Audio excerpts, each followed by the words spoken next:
Hola, soy Manolo Castellano y dedico mi vida a explorar talento científico. En este podcast no hablamos de ciencia, pero sí hablamos de científicos que además están cambiando el mundo.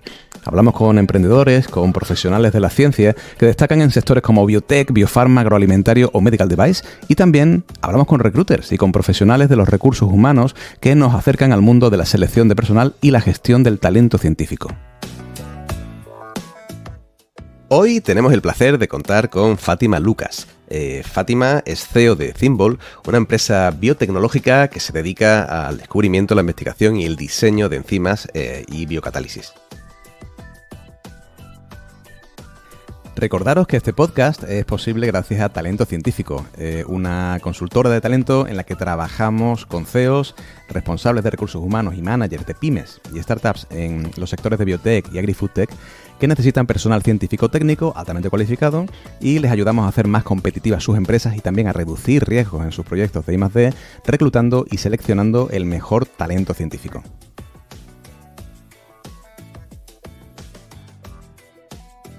¿Queréis explorar talento científico conmigo? Allá vamos con la entrevista de hoy. Bueno, Fátima, un gustazo tenerte en el podcast. El placer es mío, Manolo, muchas gracias.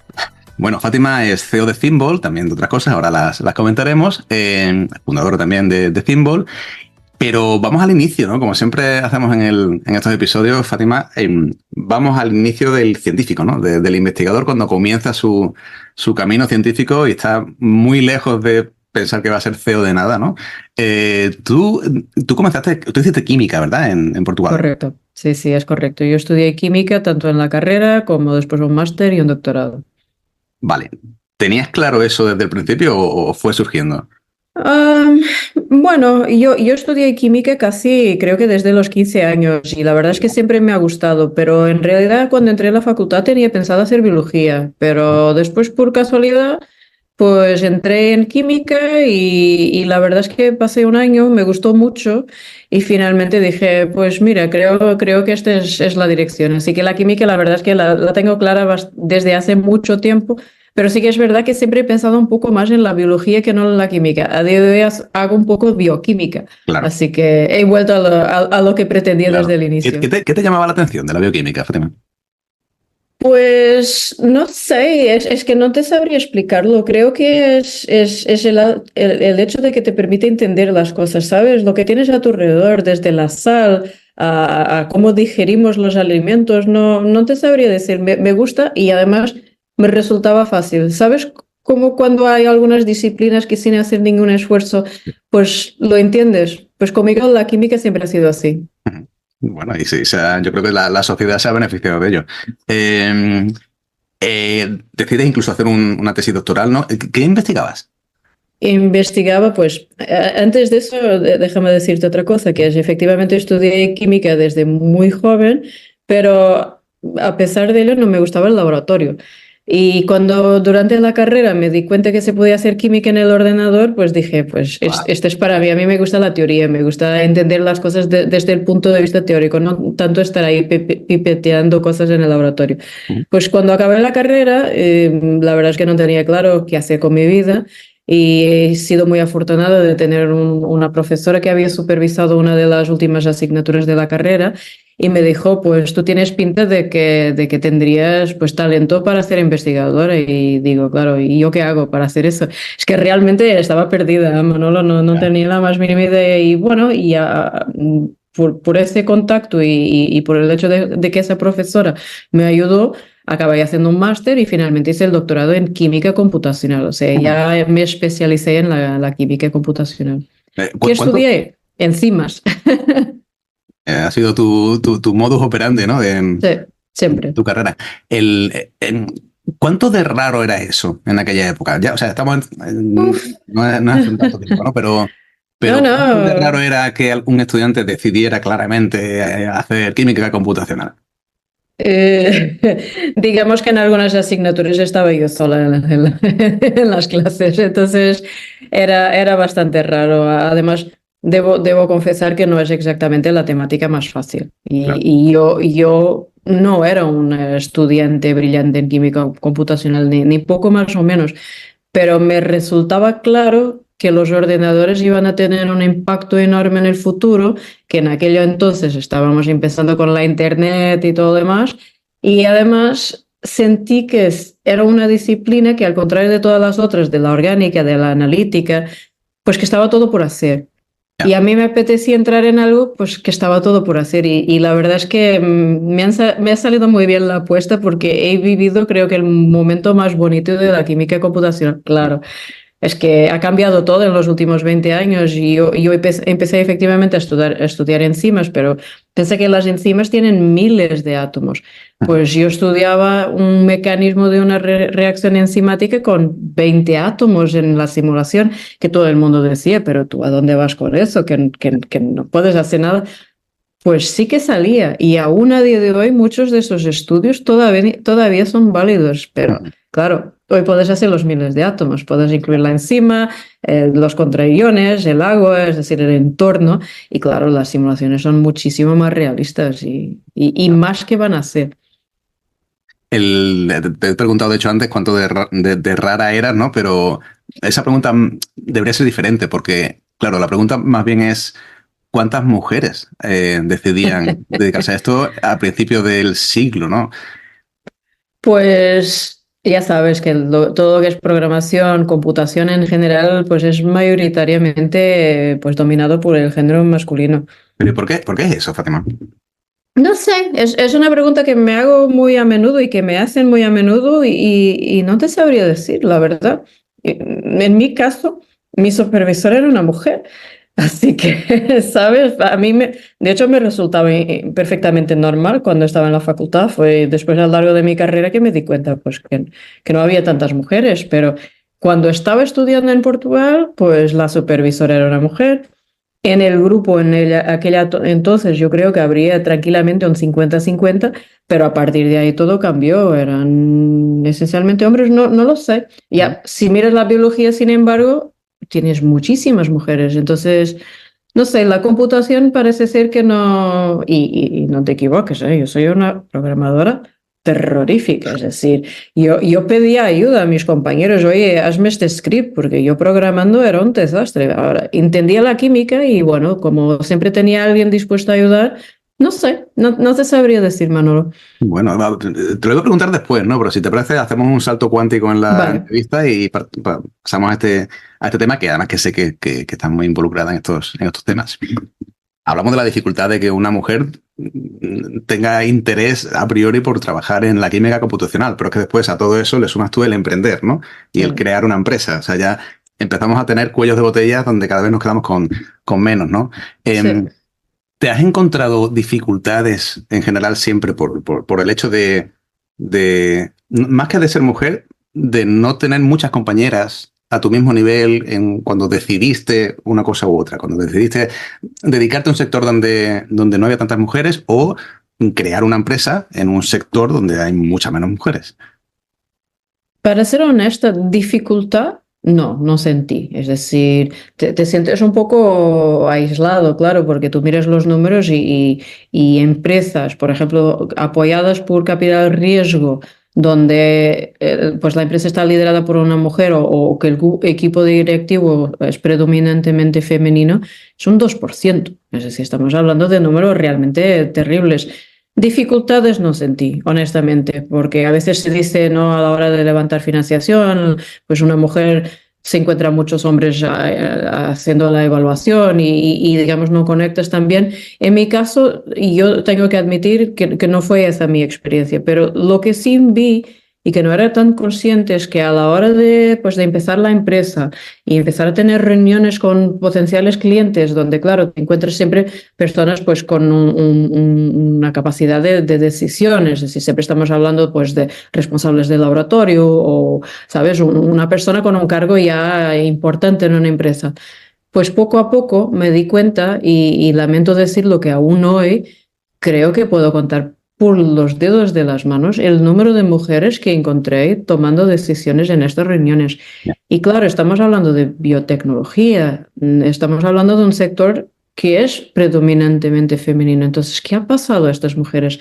Se han quedado ¿sabes?, en posiciones no tan arriba no lo sé. Y fue ahí que debo admitir que por primera vez en mi vida dije, creo que hay que poner este problema en evidencia y hacer algo. Y la verdad es que me torné una persona súper activa en el tema, que nunca lo había sido. O sea, hasta los 40 años yo había estado pues, convencida de que estaba en un entorno más masculino porque pues, así han decidido las mujeres que no querían hacer química computacional, pero en empresa digo, no, esto no es posible. Y la verdad es que a día de hoy una de las cosas a las cuales dedico mucho tiempo y con mucho placer es intentar pues, fomentar la participación de mujeres pues, en crear compañías, en levantar financiación y no me siento sola porque estoy acompañada por un grupo fantástico de otras tantas mujeres emprendedoras que hemos todas visto el problema y que queremos hacer algo para cambiarlo. Y de hecho tenemos un grupo que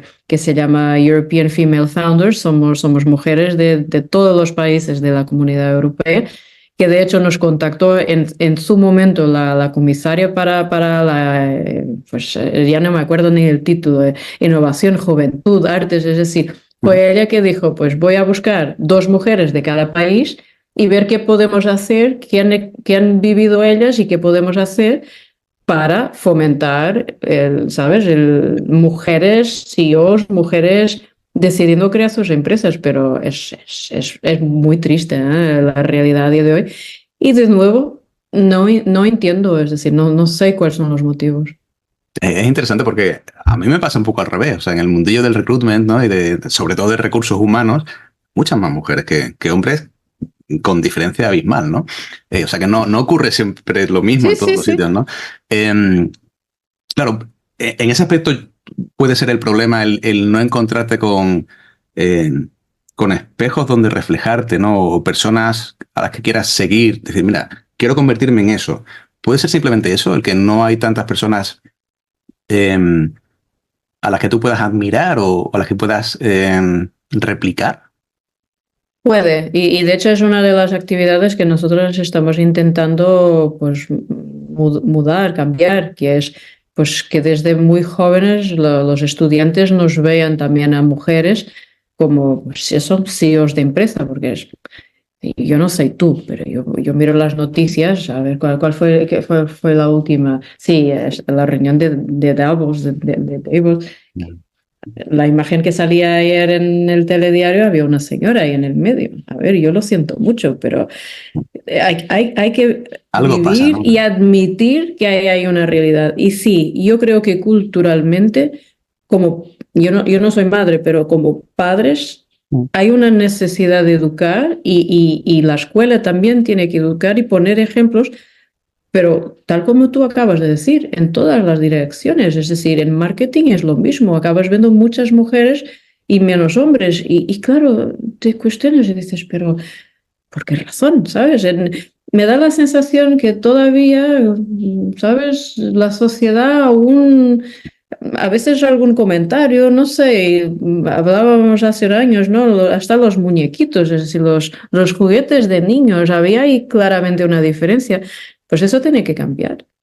Es que si el niño se quiere poner una falda y se quiere ir de rosa, pues dejarlo ir de rosa. Y si la niña pues quiere jugar con un carrito, a mí me encantaba montar cosas. Es decir, a mí me gustaban juegos pues clásicamente más de niña. Afortunadamente, mis padres pues decían, mírala, y me dejaban hacerlo y incentivaban eso. Pero es importante la educación. Yo creo que es imposible, o es muy difícil o más difícil convertirte en algo que no sabes que existe como posibilidad, ¿no? O sea que estoy de acuerdo.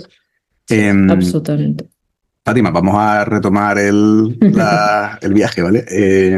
Lo dejamos en el doctorado, ¿no?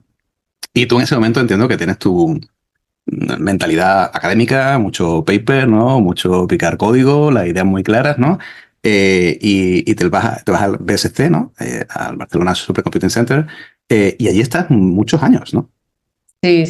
Yo cuando acabé el doctorado, de hecho, antes de ir al centro de supercomputación, me fui un año a Italia, me hice un postdoc de un año ahí y entonces sí me vine a Barcelona. 9 años he estado en el centro de supercomputación. Yo creo que como muchas personas hice una carrera típica, porque lo normal, pues vamos a poner ejemplos, ¿vale? A mí la gente siempre dice que que soy muy frontal y es cierto, y a veces hay que llamar las cosas por los nombres, ¿no? Carrera típica académica. Pues tú estás estudiando en Portugal o en España, pues te vas a Estados Unidos, te vas a Holanda, te vas a Reino Unido, es decir, países que tradicionalmente son países fuertes en I+D y donde en teoría pues vienes con un sello de calidad, ¿no?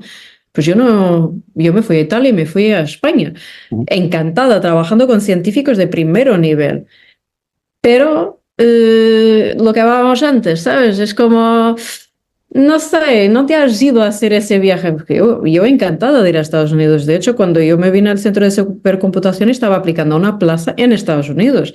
Pero por casualidad, la persona se acababa de mudar a Barcelona y me dice, oye, ¿tu intención es irte a Estados Unidos o es aprender conmigo? No, es aprender contigo. Así que claro, me vine a Barcelona y honestamente tuve un nivel de formación brillante, porque el centro de supercomputación es un centro brillante, pero claro, llega la hora de intentar conseguir una plaza, por ejemplo, de investigador principal.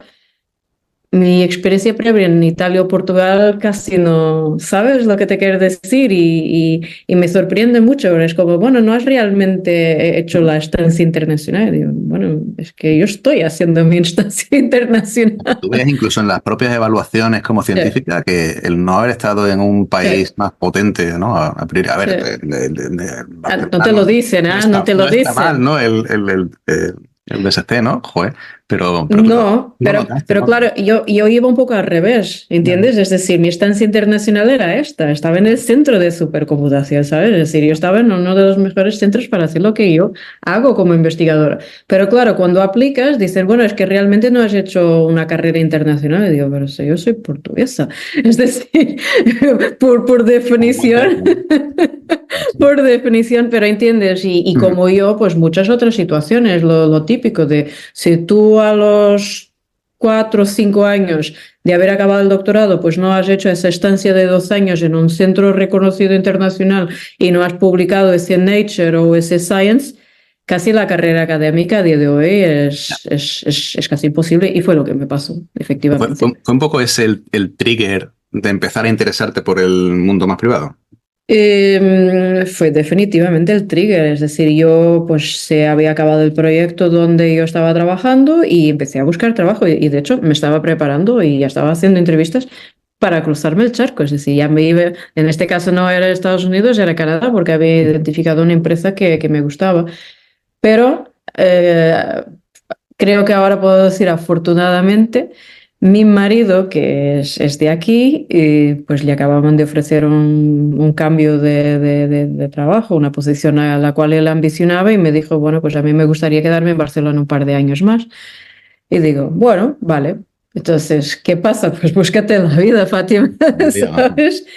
Y como había estado trabajando los últimos años en el BCC en contacto con alguna empresa, me di cuenta que lo que hacíamos ahí podía ser relevante para el mundo industrial, y así empezó. Es decir, no es que tuviera ganas, no es que no tenía alternativa, ¿sabes?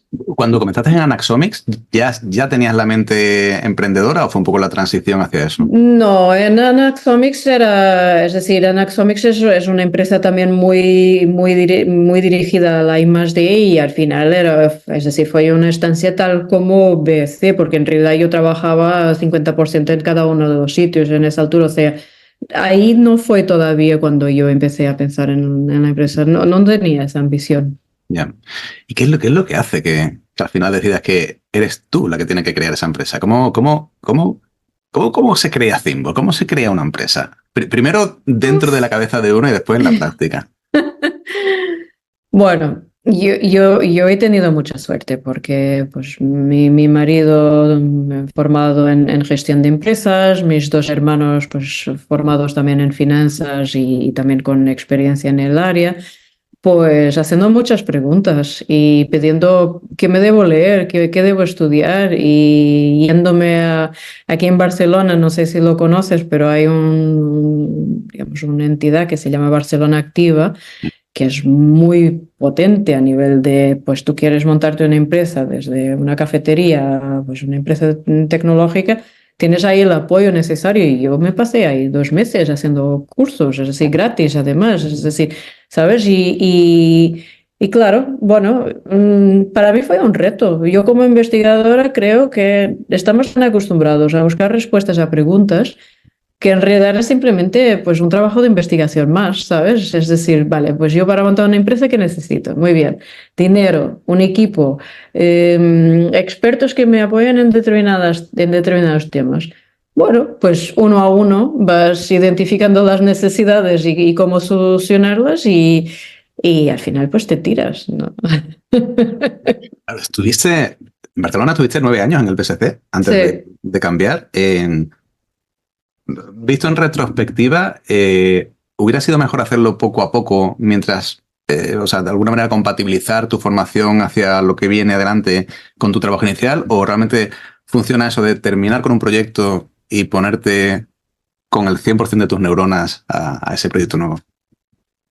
Pues no te sabría decir cuál es el mejor camino. Yo conozco personas que han hecho ambos y de hecho el más habitual es ese de poco a poco hacer la transición. Claro, por una cuestión de riesgo también. Tú no dejas tu trabajo hasta que tengas algo más o menos claro. En mi caso no tenía alternativa. Creo que tiene sus ventajas y sus desventajas. La mayor ventaja es sin duda que estás 100% de tu tiempo dedicado a... Porque yo veo compañeros pues, que continúan con su plaza de profesor o de investigador y claro, compaginar las dos cosas es que ser emprendedor es un trabajo no al 100%, es un trabajo al 200%. Entonces, yo creo que si puedes hacerlo, seguramente es una ventaja tener un pie en cada mundo para que, no, ¿sabes? No sientas el vértigo que, por ejemplo, yo sí que he sentido. Pero por otro lado, pues he podido dedicar todos mis, ¿sabes? En vez de estar preocupada que tengo que publicar el paper, porque si no, ¿sabes? No. Lo único que me tengo que preocupar es qué tengo que vender y dónde voy a encontrar el próximo cliente. Sí. Tiene sus ventajas, ¿sabes? Oye, que da más vértigo no saber si el referee te va a decir que sí o encontrar un cliente que te diga que sí. Encontrar un cliente a larga distancia. Es decir, Sí, el ¿no? referee pues ya lo envías a otro y ya vendrá otro referee, ¿sabes? Pero no cambia tu vida. Se retrasa un proceso un mes. Si no eres capaz de vender tu tecnología, pues te tienes que dedicar a otra cosa, ¿sabes? Oye, sobre todo viniendo del mundo académico, ¿no? Donde hay tantos miedos, ¿no? A lo desconocido, a tirarse a la piscina, hay mucho. No nos gusta en general la incertidumbre, ¿no? ¿Cómo se consigue abrazar a la incertidumbre y decirle, no, ya está, si es que es esto, ¿no? Es esto y tengo que cambiar yo, no la situación? Te tienes que acostumbrar. Te tienes que acostumbrar, te tienes que apoyar de personas que te digan tranquila o tranquilo, esto es normal, no se acaba el mundo, y tienes que cuidar tu salud. Porque muchas veces nos olvidamos de ese punto y es extremadamente importante. Es decir, es muy habitual y yo pasé años así, de semanas y semanas y meses de trabajar 10, 12, 14 horas al día, un nivel de estrés y de ansiedad que no, ¿sabes? No tiene nombre y claro, eso pasa factura. Y si no cuidas a tu salud, no es fácil. Y realmente, finalmente, te acostumbras y aprendes a gestionar esa incertidumbre.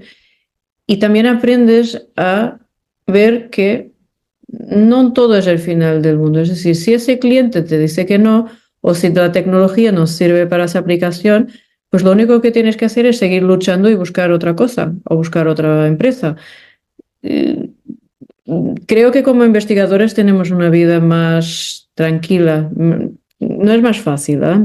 Porque y el mundo académico es cada vez más complicado, pero al menos en mi caso el nivel de estrés y de ansiedad es incomparablemente más elevado en la empresa.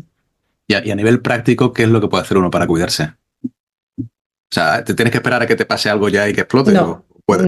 no. De hecho, debes rodearte de al menos uno o dos personas como un mentor que ya haya vivido lo que tú estás viviendo. No tiene por qué ser exactamente lo mismo, es decir, no tiene por qué ser un investigador creando una empresa, pero no, que haya emprendido en algún momento y que haya vivido las dificultades que estás viviendo tú. Porque esa persona primero te va a dar una tranquilidad y una seguridad a la hora de tomar decisiones, pero segundo te va a poner en contacto con otras personas que también te van a ayudar. Porque es lo más difícil a la hora de emprender, es tomar decisiones. Estás continuamente tomando decisiones sobre temas sobre los cuales no sabes nada. No hay una respuesta correcta y una vez sigues un camino, pues ya no hay vuelta atrás. ¿Sabes? Es muy complicado. Entonces yo creo que lo más importante, si tuviera que volver atrás, hay dos o tres personas que cuando las encontré nunca más me distancié de ellas, pues intentar encontrar a estas personas en la etapa más temprana posible de esa aventura. Pero ¿cómo se consigue un mentor? O sea, es un tema, es un servicio que tú puedes pagar si te dicen que es la persona adecuada, es alguien que pasa por tu vida y la reconoces como una persona de la que te fías, ¿no? Que te gusta. ¿Cómo se hace eso al inicio? Es una persona que puedes contratar, pero yo creo que un buen mentor nunca te va a cobrar. Yo creo que es una persona, y lo veo a diario, una persona pues que, porque lo ha sufrido en la piel, quiere intentar evitar que otras personas sufran tanto lo que esa persona ha sufrido, ¿vale? Entonces, estos mentores pues los puedes encontrar en muchos sitios, pero te tienes que mover un poquito, claro. Lo primero que normalmente digo es, pues si hay un programa de aceleración que se adecua a tu empresa, es un buen sitio para encontrar mentores, porque normalmente esas personas ya están ahí por voluntad propia, no cobran por ello.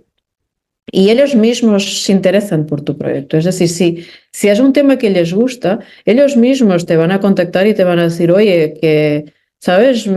¿Cómo te puedo ayudar? Nosotros también tenemos un mentor que para mí fue una persona clave, que vino del Departamento de Transferencia de Tecnología de la UPC. Es decir, muchas veces pues en tu propia universidad o centro de investigador hay ya un centro de transferencia, que no quiero decir que ahí vas a encontrar tu mentor, pero que te puede poner en contacto. Te tienes que, y después hay pues online, es que incluso online puedes buscar pues grupos de mentores para esta temática. Piensa que hay mucha gente pues, que llega a una fase de su vida o bien porque se jubila o porque todavía tiene la inquietud, quizás ya no está en una startup o ya no está emprendiendo, pero en su momento estuvo y es como ¿sabes? Es adictivo. Una vez te metes ahí, ¿sabes? No sabes salir de ahí. Entonces hay siempre pero muchas personas por el mundo que si tú las buscas, y a veces basta con buscar a la persona en LinkedIn, ver que hay un match, que esa es la persona, pues por su experiencia, por lo que ha vivido, que casi siempre, si les escribes, no es lo típico de, oye, necesito tu ayuda. No, explica por qué quieres ayuda de esa persona. Es decir, que has visto en su perfil que te lleva a creer que esa es la persona. Creo que nunca me han dicho que no, sinceramente. Y la experiencia que veo de todos los compañeros y compañeras que conozco en este mundo, si pides ayuda, normalmente te dan ayuda. Bueno, eso es en lo que te puedes apoyar para que te ayuden desde fuera, ¿no? Pero como tú decías antes, también tú tuviste que leer y estudiar mucho, ¿no? ¿Qué es lo que uno tiene que leer o estudiar cuando lleva tanto tiempo desvinculado del mundo empresarial y llega ahí de repente? ¿Por dónde empiezas? Buena pregunta. Te lo tienes que Hablamos leer de cursos todo. formales, de un máster, de leerte muchos libros. Sí, lo puedes. Es decir, obviamente un MBA es siempre algo interesante de tener, pero normalmente no tienes tiempo para esas cosas. Es que al final tienes que saber un poco de todo. Tú piensas que, al menos como CEO, claro, puedes ocupar diferentes posiciones, ¿no? Pero mi experiencia es como CEO. Pues como CEO, por ejemplo, de cara a Hacienda, la respuesta no lo sabía, no sirve. Es decir, tú no puedes ser, yo no sabía que tenía que entregar este modelo en el mes tal sobre no sé qué, que no tiene ningún impacto, pero hay que entregarlo. Hay que hacerlo. Entonces, primero, y vuelvo a decir, Barcelona Activa creo que es fantástica en ese sentido, porque tú miras le llaman cápsulas, todas las cápsulas que tienen y dices, vaya, pues tengo que saber un poquito de todo esto, pero sí, tienes que saber un poquito de pues, la parte legal para que después contrates el abogado correcto, temas fiscales, impuestos, todo eso tienes que saber un poquito. No significa que tengas que saber el detalle, pero tienes que saber que tienes que buscar a la persona que te apoye en eso. Pues cómo hacer un plan financiero, cómo hacer un estudio de mercado, cómo contratar a una persona, dónde, es decir, todo eso al final lo requieres. Y sí, te tienes que formar y tienes que leer, te tienes que leer un montón de libros y estar continuamente y no para nunca, ¿eh? Es decir, las dificultades que tú tienes el año 1 son diferentes del año 2, del año 5, del año 10. O sea, te tienes que estar continuamente formando. Tienes que saber un poquito de todo. Al menos esa es mi experiencia y vuelvo a decir todo. A ver, yo no tengo formación, ¿sabes? Es decir, no me he hecho un MBA. Pero es casi como si te hicieras un MBA sobre marcha, ¿sabes? Porque al final, aunque no lo busques, las cosas te encuentran, ¿sabes? Si tú no sabes, pues que necesitas, yo qué sé, un certificado para no sé qué, eventualmente alguien te viene a picar a la puerta y te dice, oye, señorita, usted sabía que para hacer esto necesita, ¿sabes? Y claro, mejor saberlo antes que te lo avisen, ¿sabes? Ahora eso sí. Lo que he descubierto es que todo se soluciona con tiempo y o dinero. Bien. Entonces, Bien. vale. Pues una de las cosas que has comentado es la que, tú sabes, que a mí me interesa más, ¿no? Que es el cómo empezar a contratar, ¿no? Claro, cuando ya la empresa tiene 50 trabajadores, recursos humanos, funciona y tal, esto va más rodado. Pero al inicio no, ¿no? Al inicio, primero el grupo de fundadores, ¿no? Cómo creas ese equipo, ¿no? Y después esos primeros contratados, ¿no? Cuando la empresa es muy pequeñita, ¿cómo se gestiona eso, Fátima? Pues empiezo por los fundadores. Los fundadores, al final, cuando tú empiezas, pues no tienes nada más que dar que parte de la empresa. Es decir, al final todos acaban asumiendo un riesgo y saben pues que para empezar no hay mucho más que les puedas dar. Así que digamos que esa es la moneda de cambio al inicio del todo. Después viene la fase, creo que bastante complicada, que es ese primer empleado. Pues si tú ya estás vendiendo y tienes un poco de recursos, pues muy bien, pero aún así los recursos son mínimos. Es decir, estamos hablando de números pues bajitos. Claro, cada empresa es un mundo, pero en nuestro caso, pues la primera contratación, la verdad es que hemos tenido mucha suerte, ¿eh? Pero la primera contratación necesitábamos una persona que nos ayudara a ordenar, de hecho no a ordenar, a empezar un CRM, un gestor de contactos, ¿vale? Porque bueno, habíamos leído que estaría bien, en vez del Excel guapo que teníamos, pues tener un gestor, ¿vale? Es que te estoy diciendo, es todo desde el inicio, ¿sabes? Claro, como investigador, ¿quién te habla en esto? ¿Quién te dice que deberías tener todos estos contactos en una herramienta online donde no sabes eso? Entonces, claro, abrimos la plaza y, bueno, aplica una persona. ¿Vale? Una persona. Wow. Sí, afortunadamente esa persona, es que es muy curioso porque esa persona era una señora que acababa de volver a España de hacer un postdoc en biología molecular, fíjate, ¿eh? Y que se había cansado del mundo académico y le gustó nuestra empresa por lo que hacíamos y dijo, yo me apunto. Y claro, yo digo, pero entiendes que esto es, digamos así, con toda tu formación, esto es... Pero claro, vosotros estáis buscando a alguien más administrativo, digamos. Estábamos buscando pues alguien con 22 años que quiere ganar algo de dinero, porque y daba igual, ¿sabes? Porque era part-time, pues pagábamos muy poco. Y claro, te encuentras con una persona de este perfil y entras un poco en pánico, porque dices, si no te voy a poder pagar lo que te mereces y estás no sobrecualificada. Es decir, es que no hay ni una palabra para definir esto. Pero bueno, sabía de CRM. Sí. No, tampoco.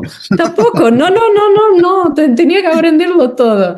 Y claro, entrevistamos y dijimos, bueno, pues por intentarlo, desde la única candidata a la plaza, pues sigue en nuestra empresa. A día de hoy es responsable por pues, estudio en mercado, definición de estrategia. Y claro, para mí es un ejemplo. Es una persona pues, que quería cambiar de carrera y que no tuvo ningún problema de decir, mira, me he encontrado una empresa que hace algo con la cual yo me identifico y empiezo de donde sea, ¿sabes? Así que, bueno, después otras contrataciones fueron, digamos, un poco más, llamémosle normales, porque sí, a la hora por ejemplo, de contratar investigadores hay una serie de mecanismos, es decir, hay ayudas nacionales, hay ayudas europeas y eso te permite, pues, piensa que en muchos casos el soporte económico puede ir desde un 40% hasta un 100%. Claro, si tú tienes un proyecto innovador, como es nuestro caso, donde tú puedes decir, oye, es que creo que estoy haciendo algo que puede tener un impacto para la sociedad, para el entorno local, es decir, en el mundo, pero no tengo los recursos para contratar este perfil tan... Y sí que existe la financiación y eso hemos hecho, es decir, hemos levantado financiación para contratar a científicos, pero es difícil, ¿eh? Todo es muy complicado, porque después también, claro, una empresa que acaba de empezar, tú estás ahí con tu carrera y dices, pues me tengo que tirar e irme a una empresa que no tiene reputación. Claro, hoy es diferente, hoy abrimos una plaza y tenemos más de 50 currículums que nos llegan por plaza. Pero al inicio, pues la primera plaza aplicó una persona, la segunda quizás aplicaran 3 personas, ¿sabes? O sea... No, es que con estas historias que me contáis, para mí es muy difícil justificar hacer lo que hago, ¿no? Porque realmente pueden funcionar las cosas haciendo las cosas de manera muy diferente, ¿no? Pero sí que es verdad que llega un punto, entiendo, en el que a lo mejor te das cuenta de que no hay tanto pool, depende de lo que sea, ¿no? Pero y más en computación pasa esto, ¿no? Donde ya se junta la dificultad de encontrar perfiles científicos que sepan a nivel técnico una cosa muy concreta, donde no hay tantos, con cuánto suelen cobrar ya a priori esos en otras empresas, ¿no? Con lo cual entiendo que la única forma de atraer ese talento para una startup es precisamente como posiblemente atrajerais a esa primera empleada, que es a través de los valores, ¿no? de la empresa y mi propia visión. Tiene que ser mucho más potente ese mensaje que lo que puedas dar de beneficio, ¿no?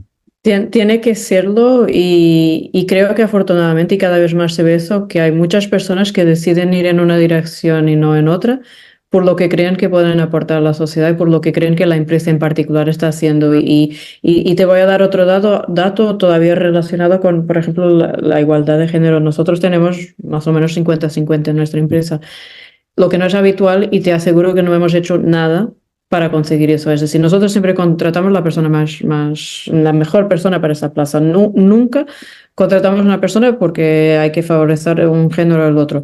Pero lo que me di cuenta preguntando es, yo soy bastante, es decir, me muevo, voy a conferencias, doy charlas, pues, participo en podcasts, intentando mostrar lo que para nosotros son las cosas importantes, cuáles son los valores de nuestra empresa, cuál es la cultura de la empresa. Y no te puedes imaginar la cantidad de mujeres que vienen porque saben que en nuestra empresa van a tener una oportunidad de crecer porque no van a ser discriminadas por género, ¿entiendes? Y como esto, pues cualquier otro tema, nacionalidad, orientación sexual, edad, porque a veces no se habla de la edad, pero hay una discriminación a la hora de contratar por edad brutal. Pues eso no existe en nuestra empresa. Y cómo te comunicas y cómo muestras al mundo cuáles son tus valores, yo creo que eso tiene un enorme impacto a la hora, y claro, y después el mejor reclamo que puedes tener es todo tu equipo. Que las personas les pregunten, oye, ¿cómo es trabajar en tal empresa? Bueno, pues en mi empresa, pues yo tengo la opción de decidir a qué hora entro y a qué hora salgo. Si decido tener un hijo, pues me ofrecen la posibilidad de definir mi horario a mi gusto, a mis necesidades. Y si quiero teletrabajar, pues puedo teletrabajar los días que quiera. Si no quiero incluso vivir y trabajar en la misma ciudad donde está la empresa, puedo vivir en otro sitio. Todas esas cosas son discursos que son los propios empleados que después comparten con potenciales futuros empleados.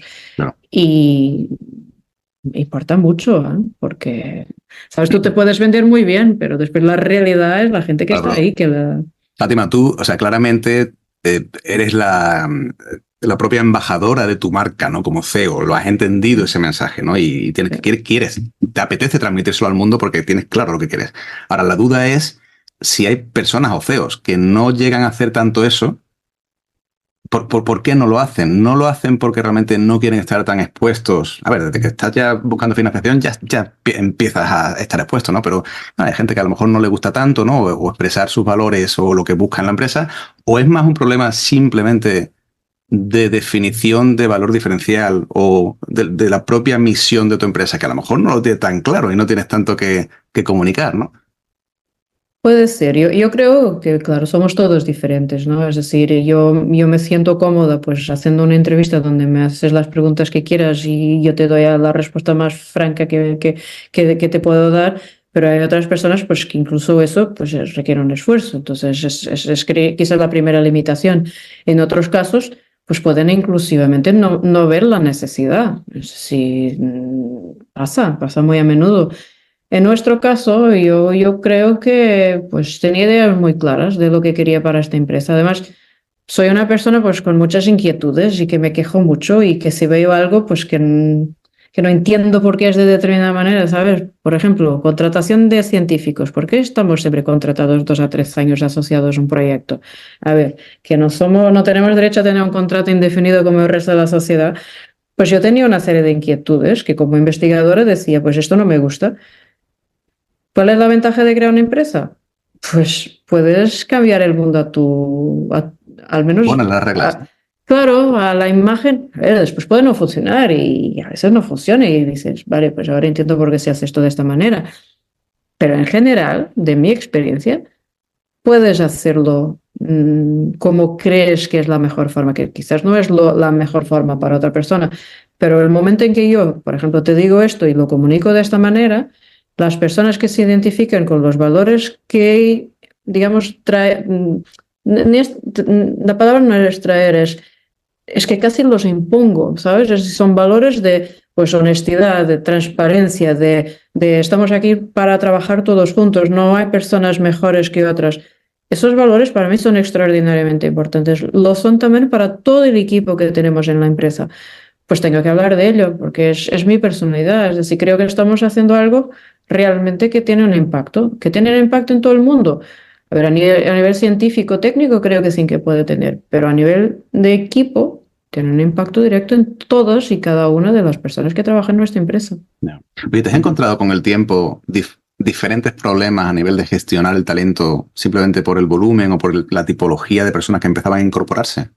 Sí, sin duda. Es decir, no es lo mismo una empresa de 5 personas, una empresa de 15 o una empresa de 30.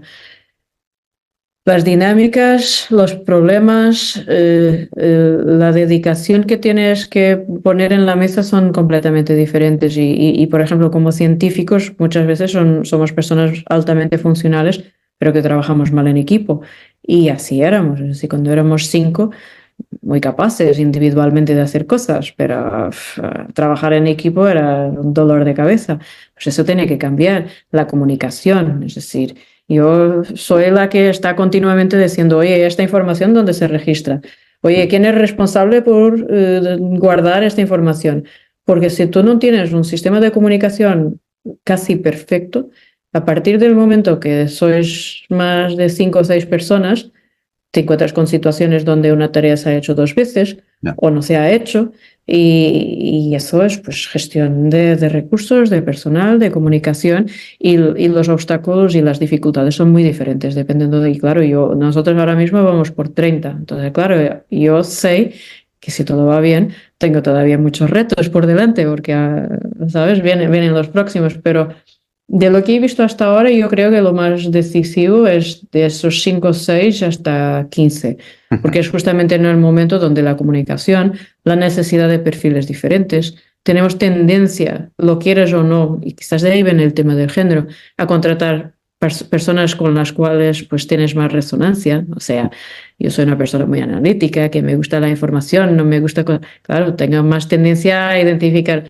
Pero no puede ser, necesito personas. Claro. No, te tenés que formar también en eso. Y si no, pues te tienes que contratar a una persona que te ayude a identificar pues, cuál es el perfil ideal para la próxima persona que se incorpore. Y eso es muy importante. Es decir, a mí siempre me dicen, a partir de las 30 personas tienes que tener una persona responsable por recursos humanos. Y no me cabe ninguna duda. 30. Bueno, incluso antes, ¿no? Ya, pero sí, claro, pero ¿y cuándo te puedes permitir contratar a una persona full time para recursos humanos? ¿Sabes? Es que siempre es el problema, ¿no? Bueno, a ver, hablar de full time, pero sí que es verdad que cada vez es más común, ¿no? El externalizar a lo mejor. No, eso sí. No, eso lo tienes que tener muchísimo antes. Yo hablo de tener una persona full time en tu empresa para gestionar recursos humanos. Yo creo que a partir de los 30, porque ya lo empiezo a ver. Es muy importante porque de lo que yo veo en la empresa, pues si tú no das un apoyo continuo al equipo, si tú no identificas los problemas, ¿sabes? Es necesario, es muy, muy importante. Además, que es la propia visión y misión que estás mostrando para atraer la que tienes que mantenerse en el tiempo, ¿no? Fátima, has hablado de que eres una persona muy inquieta, ¿no? Y una muestra clarísima es Oxico. Cuéntanos, o sea, ¿por qué crear una nueva empresa, ¿no? Cuando está ya así la empresa actual, vamos a darle movimiento a la melatonina. Cuéntanos. Pues porque me aburro. No, es broma. Nosotros somos una empresa que nos dedicamos básicamente a la computación para predecir enzimas que puedan utilizarse en diferentes procesos químicos. Y claro, esto tiene un enorme impacto en la industria porque básicamente estamos ahorrando tiempo y costes a la hora de crear nuevos procesos sostenibles.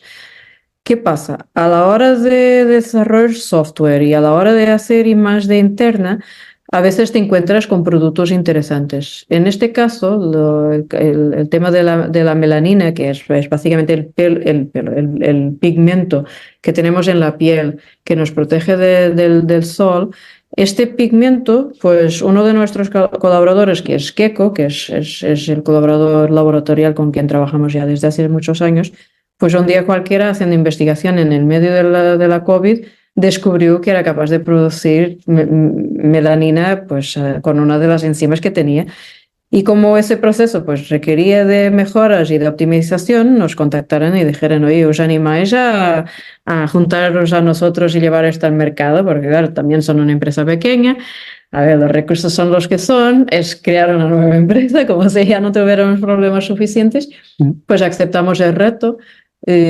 Patentamos el proceso y decidimos crear una empresa que es 50% de Symbol y 50% de Gecko para la explotación de ese producto, porque es completamente diferente, ¿sabes? Es decir, la cultura de empresa para una Symbol es pues mucha I+D, desarrollo, innovación continua.